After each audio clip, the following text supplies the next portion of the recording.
అయితే భక్తిని గుర్తించే పైన మీకు ఇంకోటి తెలుసా, భజన చేసి కూడా ముక్తి పొందిన ఉండరు. ఓన్లీ భజననే పాడుతూ పాడుతూ పాడుతూ భక్తి పొందిన ఉన్నారు. సంగీతము ఇది గురువు. అయితే ఇప్పటి ఇక్కడ అందరికీ తెలిసే విషయమే. ఇప్పుడు మనము దేవాలయాలు ఎక్కడ వెళ్ళి దర్శనం చేసుకోవచ్చు. గురువు దగ్గర రావాలి అనేది గురువు దగ్గర మన అవసరం. అది ఆలోచించాలి. మనం ఎందుకు వచ్చినాం మనం, అది కూడా కావాలి. ఎందుకు వచ్చినాం గురువు దగ్గరికి చెప్పాలి.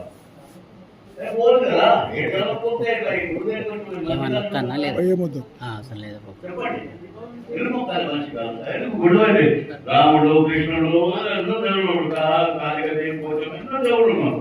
అక్కడ ముక్త అయిపోయింది. గురువు దగ్గరికి రావాలి. మనం చెప్పాలి. చెప్పండి ఎవరన్నా చెప్పాలండి.